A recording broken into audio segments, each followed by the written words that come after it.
ಗ್ರಾಮ ಪಂಚಾಯಿತಿ ನೌಕರರ 9ನೇ ರಾಜ್ಯ ಸಮ್ಮೇಳನ. ಶೈಕ್ಷಣಿಕ ಜಿಲ್ಲೆಯಾದ ಯಾದಗಿರಿಯಲ್ಲಿ ಗ್ರಾಮ ಪಂಚಾಯಿತಿ ನೌಕರರ 9ನೇ ರಾಜ್ಯ ಸಮ್ಮೇಳನವು ದಿನಾಂಕ 12 ರಿಂದ 14 ಸೆಪ್ಟೆಂಬರ್ 2025ವರೆಗೆ ಕೆಇಬಿ ನೌಕರರ ಸಭಾಭವನ, ಹೊಸಹಳ್ಳಿ ಕ್ರಾಸ್, ಯಾದಗಿರಿಯಲ್ಲಿ ಪ್ರಾರಂಭಗೊಂಡಿದೆ. ಈ ಸಂದರ್ಭದಲ್ಲಿ ಈ ಸಮಾರಂಭದ ದಿವ್ಯ ವೇದಿಕೆಯನ್ನು ಅಲಂಕರಿಸಿರುವ ಗ್ರಾಮ ಪಂಚಾಯಿತಿ ನೌಕರರ ಸಂಘದ ಪ್ರಧಾನ ಕಾರ್ಯದರ್ಶಿಗಳಾದ ಮೀನಾಕ್ಷಿ ಸುಂದರಂರವರು ಮಾತನಾಡಿ, ರಾಜ್ಯ ಸರ್ಕಾರವು ಗ್ರಾಮ ಪಂಚಾಯತ್ಗಳ ಅಧಿಕಾರವನ್ನು ವಿಕೇಂದ್ರೀಕರಣಗೊಳಿಸಬೇಕು.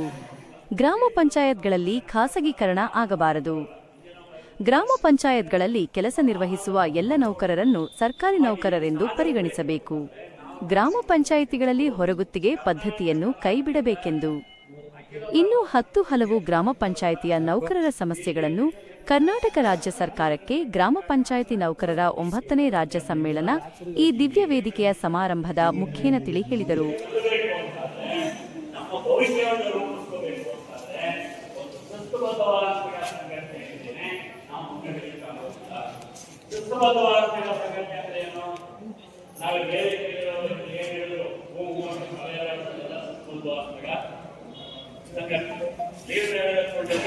ಹೌದು ಸ್ವಾಮಿ, ಅದೇ ಮಾಡೋದಲ್ಲ.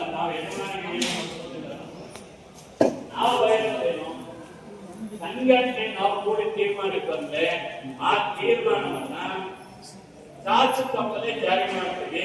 ಹೋರಾಟ ಅಂದ್ರೆ ಹೋರಾಟ. ತನ್ನ ಸ್ವಂತ ಅನ್ನ ಎದುರು ಕೂಡ ಸಂಘದ ತೀರ್ಮಾನ ಹೋರಾಟ. ಅನ್ನ ತಮ್ಮ ಮನೆ ನೀತಿ ಪಕ್ಷದ ಸರ್ಕಾರದ ನೀತಿ ಬದುಕು ಅಂತ ಬಂದ್ರೆ ನನ್ನ ಸಂಘದ ತೀರ್ಮಾನ ಆ ತೀರ್ಮಾನ ಬದಲಾಗಿ ನಿಲ್ತೀನಿ ಅನ್ನೋ ಒಂದು ರೀತಿಯಲ್ಲಿ ನಿಲ್ಲಕ್ಕೆ ನಮಗೆ ಸಾಧ್ಯ ಆಗುತ್ತೆ. ಅಂತ ಕಾರ್ಯಾಚರಣೆ ನಾವು ಮಾಡುವಂತಹ ತೀರ್ಮಾನವನ್ನು ಜಾರಿ ಮಾಡುವಂತಹ ಮಾತ್ರ ಅಲ್ಲ, ಪ್ರತಿ ಹೋರಾಟದಲ್ಲೂ ಕೂಡ, ಪ್ರತಿ ಹಂತದಲ್ಲೂ ಕೂಡ ತೀವ್ರಗೊಳ್ಳುವಂತಹ ನಮ್ಮ ಸಂಘಟನಾ ಶಕ್ತಿ, ಗಟ್ಟಿಗೊಳ್ಳುವಂತಹ ನಮ್ಮ ಸಂಘಟನಾ ಶಕ್ತಿ ವ್ಯಾಪಕವಾಗಿ ಗ್ರಾಮ ಪಂಚಾಯಿತಿ ಒಟ್ಟುಗೂಡಿಸುವಂತಹ ನಾವು ಪ್ರಯತ್ನಗಳನ್ನು ಮಾಡಬೇಕು. ಇದನ್ನು ಮುರಿಲಿಕ್ಕೆ ಸಾಕಷ್ಟು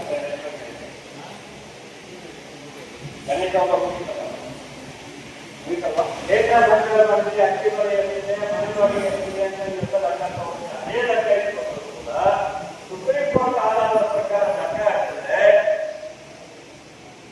ಗ್ರಾಮ ಪಂಚಾಯತಿಯಲ್ಲಿ ಕೆಲಸ ಮಾಡುವಂತಹ 10% ಕಾರ್ಮಿಕರಿಗೆ ತಿಂಗಳಿಗೆ 40,000 ರೂಪಾಯಿ ಆಗಬೇಕು.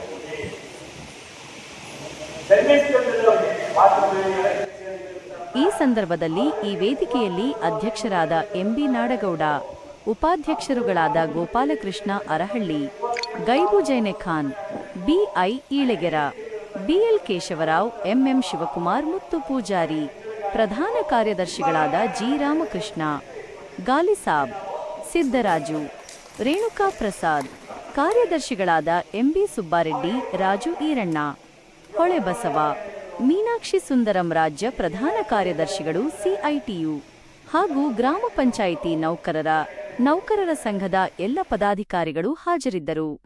ವರದಿ ರಮೇಶ್ ಕಾಂಬಳೆ, ನ್ಯೂಸ್ 9 ಕನ್ನಡ, ಯಾದಗಿರಿ.